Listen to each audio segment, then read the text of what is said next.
이제 하나님 말씀 보겠습니다. 하나님 말씀 구약성경 시편입니다. 시편 74편 보겠습니다. 시편 74편입니다.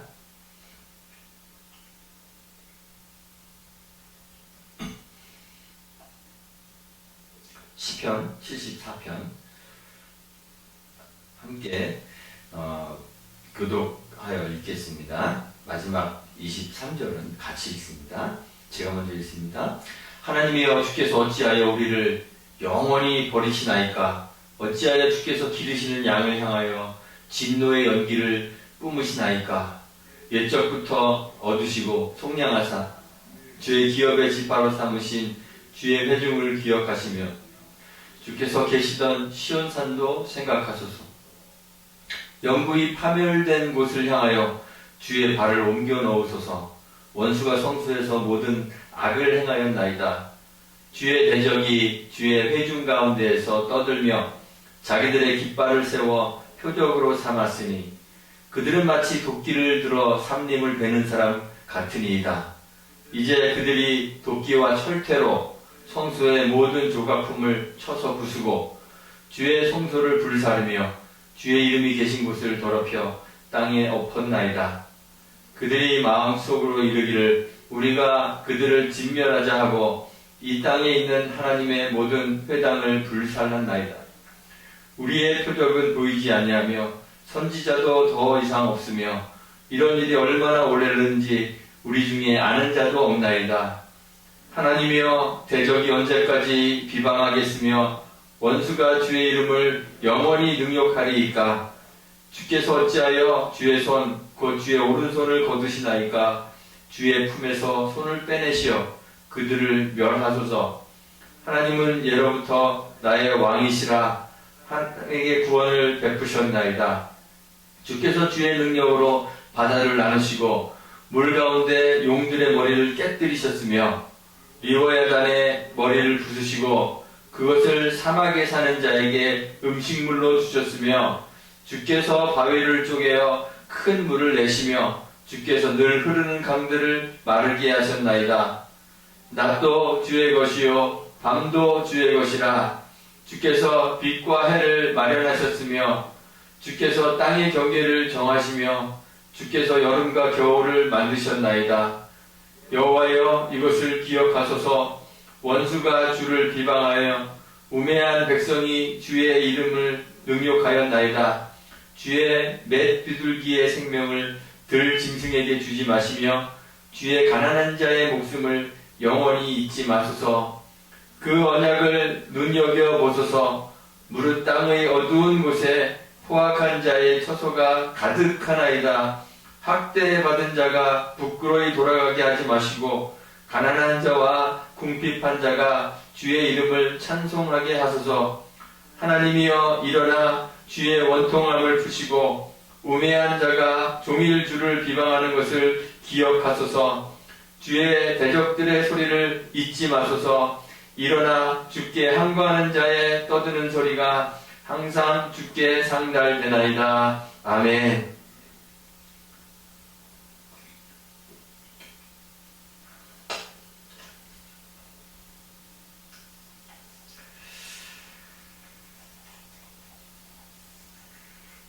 사람들이 종교를 가지는 이유가 뭘까요? 여러분들은 왜 하나님을 섬기십니까? 무신론자들이 그럽니다. 신이라는 것은 나약한 인간이 의지할 대상을 찾아서 만든 가상의 존재가 신이다. 이렇게 이야기합니다. 독일의 누른베르크에는 유명한 철학자였던 루트비히 포이어바흐의 기념물들이 있습니다. 그 기념물에는 평소에 포이어바흐가 가지고 있었던 생각이 이렇게 새겨져 있습니다. 그 글이 이렇습니다. 인간이 자신의 형상을 따라서 신을 창조했다. 이렇게 적혀져 있습니다.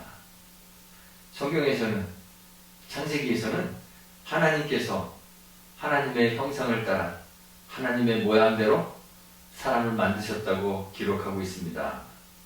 그런데 인격적인 절대자로서의 하나님의 존재를 인정하지 않으려는 사람들에게는 반대입니다. 사람들이 하나님을 자신의 심리적인 안정을 위해 자기의 모양을 따라 고안한 존재일 뿐입니다. 그래서 그런 사람들에게 신이란 사람들이 믿고 의지할 만한 대상이 되지 못합니다. 사실은 사람들이 자기 자신을 합리화하고 모든 잘못된 일들에 대해서 책임을 전가할 대상으로 신을 만들었을 뿐이다. 이렇게 여기는 것입니다. 결국 신이라는 존재는 나약한 사람들의 마음속에 실제적이지 않은 아주 공허한 위안만을 줄 뿐이지 우리 인생의 문제들에 대해서 우리가 겪는 삶에 대해서는 직접적인 영향을 미칠 수 없다. 그런 초자연적이고 절대적인 존재가 아니다. 이렇게 생각하는 것입니다. 만약 정말 신이 그렇다면 인간이 고안해낸 존재에 불과하다면 신을 섬기고 종교를 가질 이유가 있겠습니까? 사람들은 그럴 이유가 전혀 없다고 생각하는 거예요. 여러분들은 어떻게 생각하십니까? 하나님이란 존재가 여러분들의 삶을 실제로 변화시키고 있습니까? 하나님이 여러분들의 정말 참된 의지의 대상이 되고 있습니까? 산 넘어 산처럼 또는 첩첩이 밀려오는 바다의 그 흉한 파도처럼 끊임없이 우리가 삶의 문제를 만나게 되는데 우리가 해결하기 벅찬 그런 삶의 문제들을 만나게 되었을 때 또는 우리를 위협하는 그런 위협들이 우리 주변에 있을 때 정말 하나님이 여러분들에게 흔들리지 않는 견고한 산성처럼 뛰어넘을 수 없는 그런 성벽처럼 패배를 모르는 훌륭한 장수처럼 여러분들을 보호하고 계십니까? 그렇게 흉측한 적들을 하나님이 제압해주고 계십니까? 그거를 경험하십니까? 하나님이라는 그 존재가 여러분들에게 너무너무 실제적이어서 매일매일 삶 속에서 그런 하나님을 인격적으로 만나고 교제하고 있습니까? 많은 사람들이 자신이 만났던 그런 신비하고 능력 있는 하나님에 대해서 간증합니다. 어떤 사람들은 이런 이야기 합니다. 의사들이 다 포기한 불치병으로 이제 생명의 가능성을 놓고 있었는데 하나님께서 내 병을 고쳐주셨다. 이런 간증하는 사람도 있습니다. 하나님 열심히 섬겼더니 어느새 엄청난 자산을 가진 갑부가 되어 있더라. 또는 위대한 정치가가 되어 있더라. 또는 대단한 유명인이 되어 있더라. 그러한 간증하는 이야기들 여러분들 한 번쯤은 다 들어보셨을 거예요. 그런데 그렇게 좋은 일들이 왜 나한테는 일어나지 않는 걸까요? 기도하고 제 주일날 교회에 딱 와보면 이 자리가 꽉 차는 그러한 기적이 저한테도 좀 일어났으면 좋겠습니다. 그렇게 해주시면 얼마나 좋겠습니까? 그런데 그러한 좋은 일들은 그 사람들에게나 일어나는 일이지 저에게는 잘 일어나지 않습니다. 우리 현실에서는 수억 달러의 복권에 당첨되는 것보다 더 실현 가능성이 없는 그러한 꿈처럼 느껴집니다. 그렇지 않습니까? 우리가 경험하는 실제의 세계에서는 자신의 삶을 종기적인 일에 더 많이 헌신한다고 해서 더 특별하게 신의 보호를 받는 것도 아닌 것 같습니다. 비종교인, 무신론자들, 불가지론자들 그런 사람들과 우리의 삶이 별로 차이가 없어 보입니다. 오히려 우리가 지난달에 함께 읽고 상고해 보았던 시편 73편에서 아삽이 경악했던 것처럼 그러한 신의 특별한 보호와 은총이 오히려 신의 존재를 부인하고 비웃는 사람들에게 임하는 것 같아서 마음이 막 흔들리고 힘들죠. 과연 이런 하나님을 믿고 의지하고 섬길 가치가 있는 것입니까? 하나님이 우리의 삶을 조금도 윤택하게 해주지 못한다면, 않는다면 그런 하나님 섬길 필요가 있는 것일까요? 우리가 의심하고 의문을 제기하게 되는 거죠. 하나님의 사람들이 이러한 의문에 자주 사로잡힙니다. 이런 일들이 빈번합니다. 오늘 우리가 읽은 시편 74편은 헬라어나 또는 영어로 보면 why 라는 단어로 시작합니다. why? 하나님 왜? 시편의 시작부터 시인은 정말 이해하기 어려운 이런 우리와 동일한 현실에 부딪힌 거예요. 왜 하나님이 하나님 믿는 신앙의 공동체를 버리셨습니까? 시인이 물어보고 있어요. 왜 하나님이 당신이 기르시는 이 어린 양들을 향하여 진노의 연기를 뿜고 계십니까? 시인이 묻고 있어요. 한때 시편 앞에 보면 이스라엘의 유명한 시인이었던 왕 다윗이 노래하지 않았습니까? 여호와는 나의 목자시니 내게 부족함이 없으리로다. 그가 나를 푸른 풀밭에 누이시고 쉴 만한 물가로 인도하시리로다. 내 영혼을 소생시키시고 자기 이름을 위하여 의의 길로 인도하시는도다. 주께서 나와 함께 하십니다. 주의 지팡이와 막대기가 나를 안위하고 있습니다. 그런데 이렇게 아름답고 낭만적인 하나님은 그들의 하나님이지 시인의 하나님은 아니었던 것 같아요. 시편 74편의 시인은 현실의 세계에서 하나님이 기르시는 그 양을 향하여 진노의 연기를 뿜어내는 그런 상황이 부닥쳐 있는 거예요. 시인의 하나님은 그런 하나님이에요. 자기의 양을 향하여 진노의 연기를 뿜어내는 하나님이에요.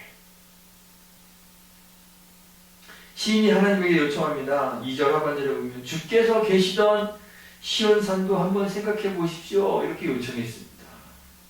하나님의 집, 거룩한 하나님의 성전이 있었던 예루살렘에 대하여 시인은 3절에 보니까 영구히 파멸된 곳이라고 불렀습니다.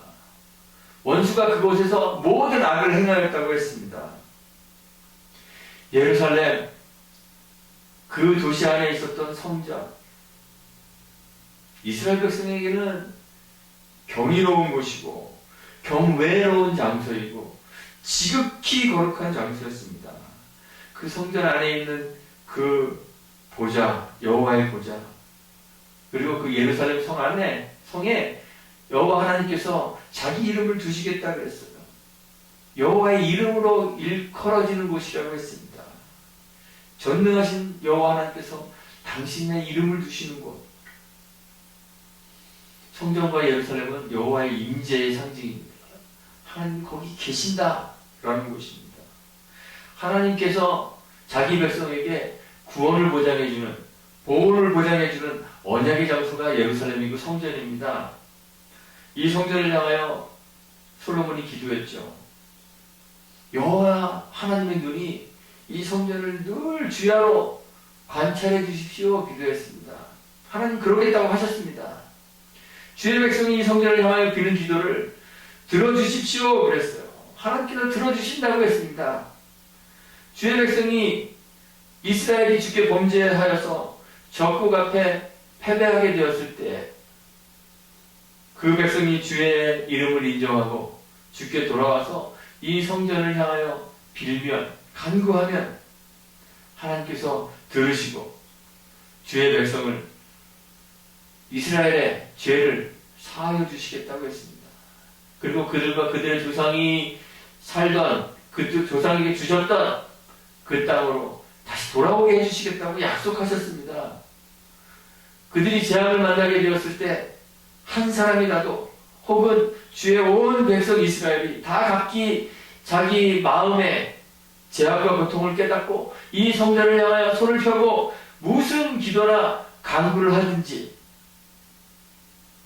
하나님께서 당신이 계신 곳 하늘에서 들으시고 자유해 주신다고, 죄를 용서해 주신다고 그렇게 약속하셨습니다. 역대하 6장에 나와 있어요. 그런데 그렇게 거룩하고 두려운 장소, 하나님의 임재와 하나님의 보호와 구원의 상징이었던 그 여호와의 성전과 예루살렘이 영구히 파멸된 곳이 되어버린 거예요. 원수가 6절에 보니까 도끼와 철퇴로 성소의 모든 조각품을 쳐서 부수고 주의 성소를 불사르며 주의 이름이 계신 곳을 더럽혀 땅에 엎어버렸습니다. 그랬습니다. 성전만 그렇게 한 것이 아니라 그 땅에 있는 모든 하나님의 회당들을 불살랐습니다. 하나님의 백성을 진멸하려고 했습니다.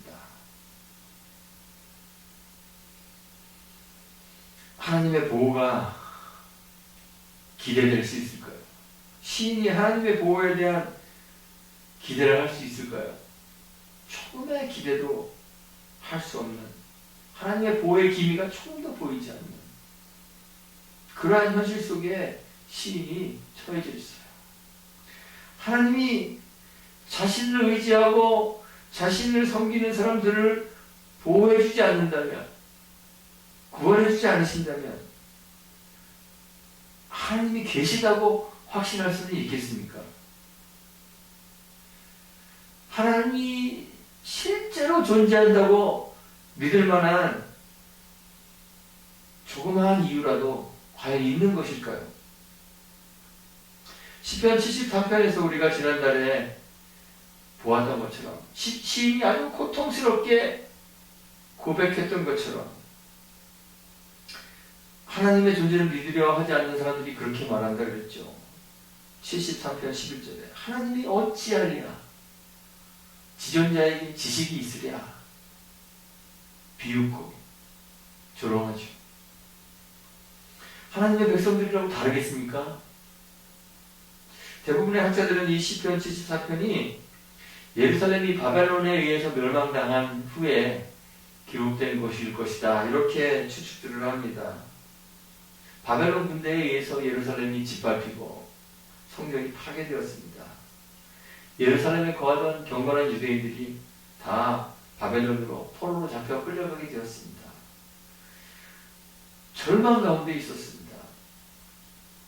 여호와의 전에서 여호와를 예배하기 위하여 준비되었던 금, 은, 기명들이, 금그릇, 은그릇들을 다 바벨론이 가져갔습니다.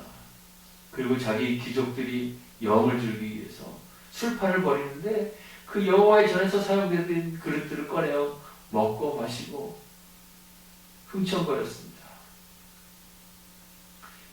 이스라엘 백성들은 여호와의 하나님을 노래하는 민족이라고 그렇게 알려져 있습니다.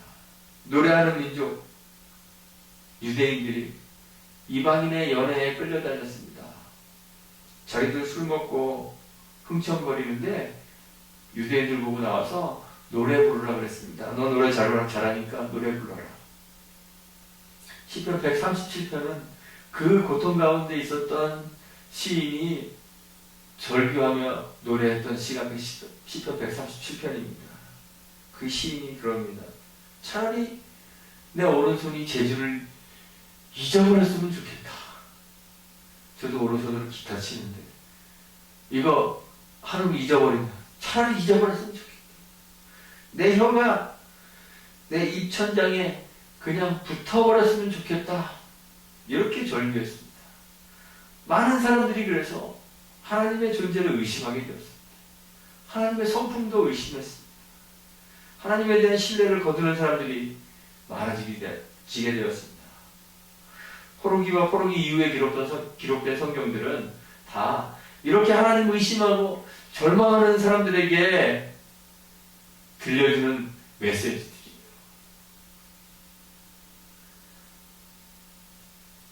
히브리서 11장 6절에 보면 하나님께 나아가는 자는 반드시 그가 계신 것과 또한 그가 자기를 찾는 자들에게 상 주시는 이심을 믿어야 할지니라 이렇게 말하고 있는데, 그렇다면 우리는 반드시 하나님이 계시는 것과 하나님의 존재와 그가 우리에게 베풀어 주시는 구원의 은혜를 믿어야 하는데, 확신해야 하는데,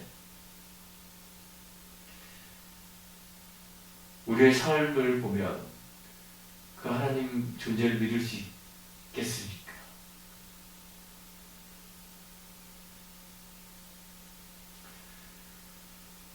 처음 제가 서론에 말씀드린 것처럼 우리 인생이라는 게 그렇잖아요. 겹겹이 겹쳐오는 고난과 역경에 파도의 위협이 있잖아요. 하나님이 우리 삶의 모든 문제들에 대해서 침범할 수 없는 방파제가 되어주시고 그런 위험의 파도들을 막아주시지 않는다면 우리가 어떻게 하나님의 존재를 믿고 그가 계신 것과 그가 자기를 찾는 자들에게 상 주시는 이심을, 구원의 은혜를 베풀어 주시는 이심을 어떻게 믿을 수가 있겠습니까?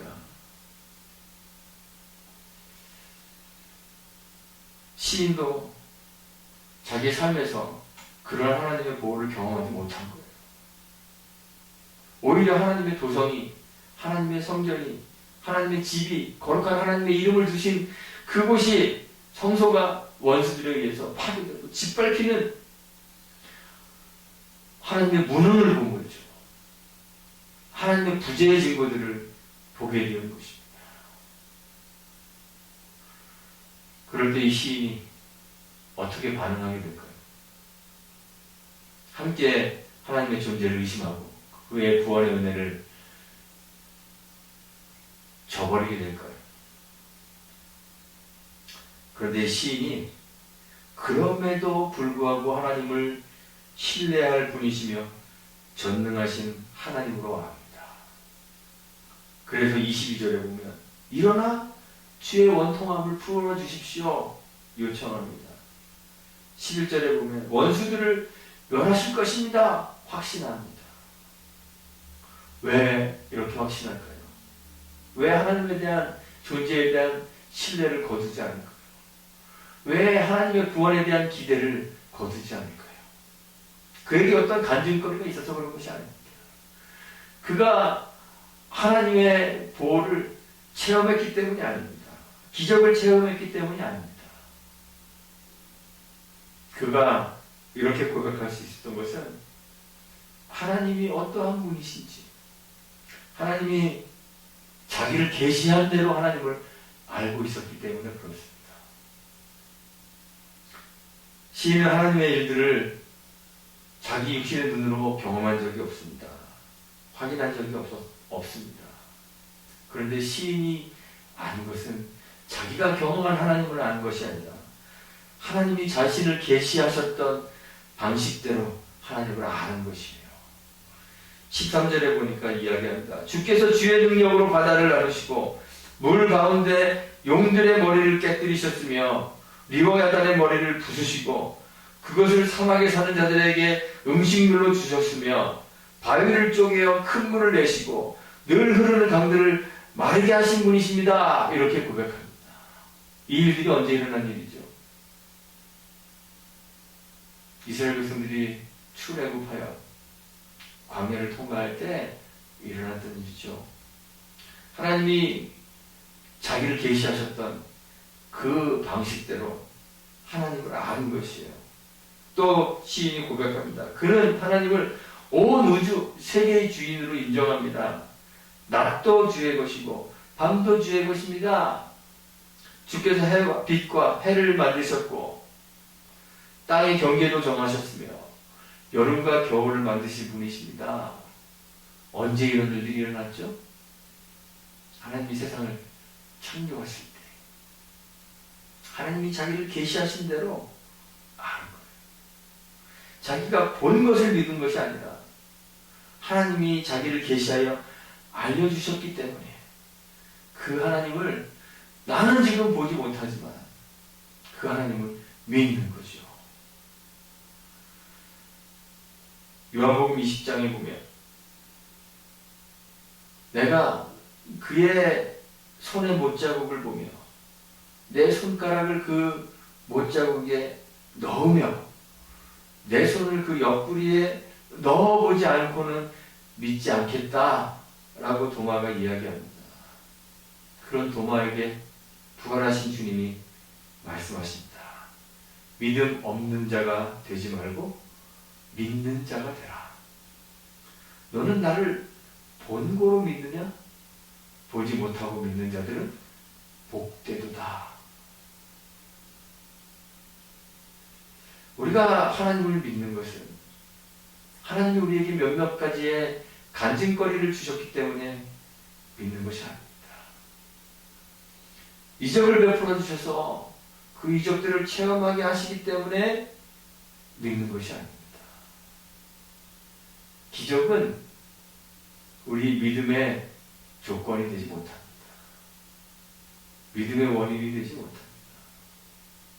우리가 하나님을 믿는 것은 자기를 계시하신 하나님의 이 말씀 속에서 주님이 자기를 계시하셨기 때문에 비록 우리의 눈으로는 주님을 볼 수 없지만 비록 우리의 눈으로는 우리의 현실 세계에서 우리의 삶을 보호하시는 하나님을 볼 수 없지만 주님이 자기를 계시하셨기 때문에 믿는 것입니다. 하나님이 존재하시는 것은 우리를 위해 존재하시는 것이 아닙니다. 하나님이 우리에게 뭔가 좋은 것을 베풀어 주셔야 하지만 그때 비로소 하나님이 존재하는 것은 아닙니다. 하나님이 우리를 보호하시고 우리의 건강도 지켜주시고 우리에게 먹을 것과 입을 것 주시고 우리를 좋은 옷으로 입혀주셔야 하나님이 찬양받을 우리의 왕이 되시는 것이 아닙니다. 하나님은 본래부터 하나님입니다. 그는 우리의 형편과 처지와는 상관없이 언제나 거룩하신 분이고 언제나 존귀하신 분이고 언제나 영광 받으실 분이십니다. 그분은 처음부터 우리의 왕이십니다. 우리가 태어나기 이전부터 그분은 우리의 왕이십니다. 그래서 시인이 하나님의 증거를 보기가 어려울 때 오히려 하나님의 부재가 확실한 것처럼 보이는 그때 12절에 이렇게 고백합니다. 하나님은 예로부터 나의 왕이십니다. 하나님은 예로부터 나의 왕이십니다. 우리가 인정하든 인정하지 않든 하나님은 왕이십니다. 우리가 인정하든 인정하지 않든 하나님은 사람들에게 구원을 베푸시는 분이십니다. 시인이 이 고백을 하는 것이에요.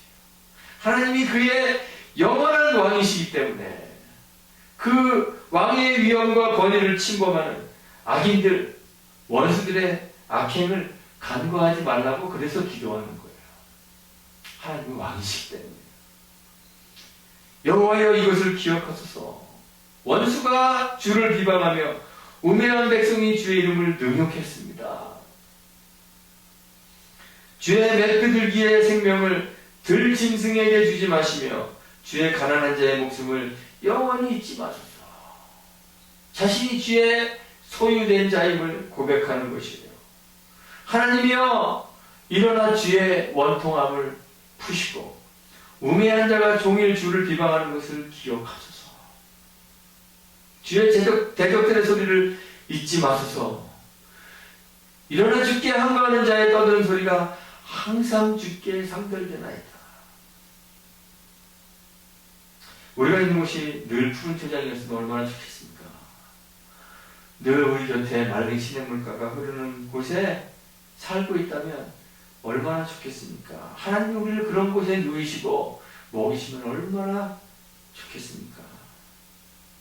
그런데 우리 삶이 그렇지 않잖아요. 하나님이 약속하셨잖아요.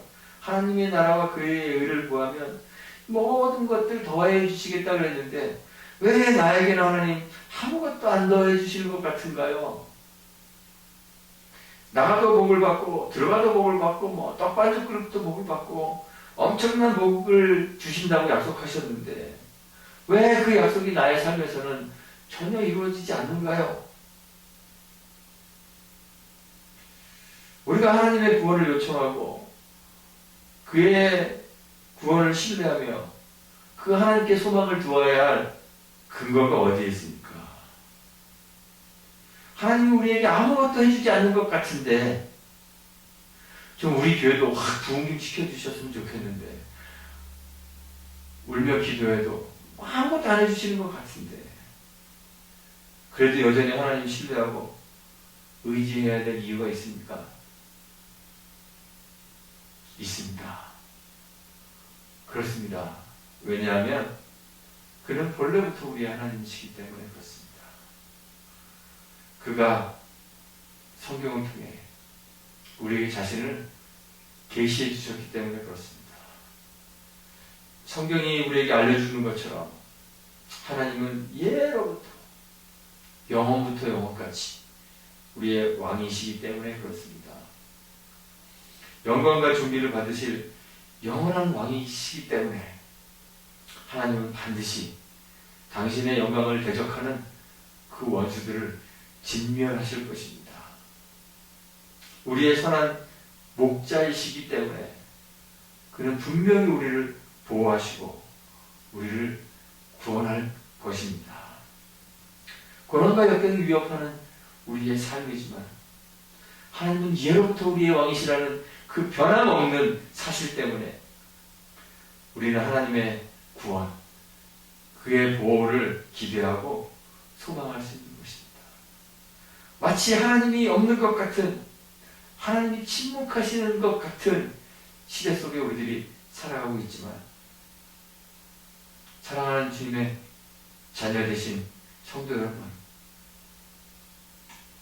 세상의 소리는 높아지고 하나님의 소리는 들리지 않는 것 같은 이런 세상 속을 살고 있지만 보지 않고 믿는 믿음으로 하나님을 왕으로 고백하시기를 간절히 소망합니다. 그러면 하나님의 음성을 듣게 될 것입니다. 떠드는 세상의 소리에 감추어져 있는 그 하나님의 음성을 듣게 될 것입니다. 하나님의 말씀을 통해 우리 가운데서 일하시는 하나님을 보게 될 것입니다. 우리를 이끌고 가시는 하나님의 인도의 손길과 그 계획을 깨닫게 될 것입니다. 그러면 우리는 그 하나님께 소망을 두게 되고 시인처럼 그 하나님의 구원을 기대하며 살 수 있게 되는 것입니다.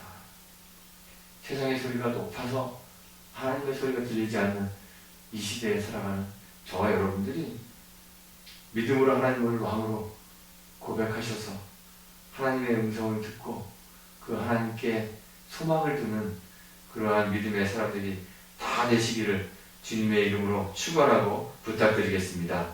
이렇게 기도하겠습니다. 하나님 감사합니다.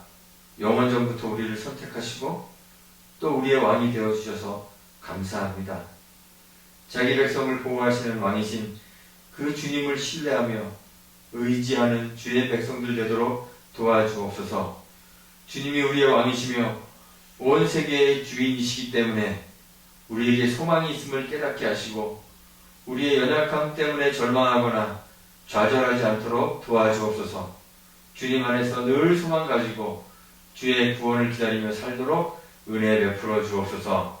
예수님의 이름으로 기도합니다. 아멘.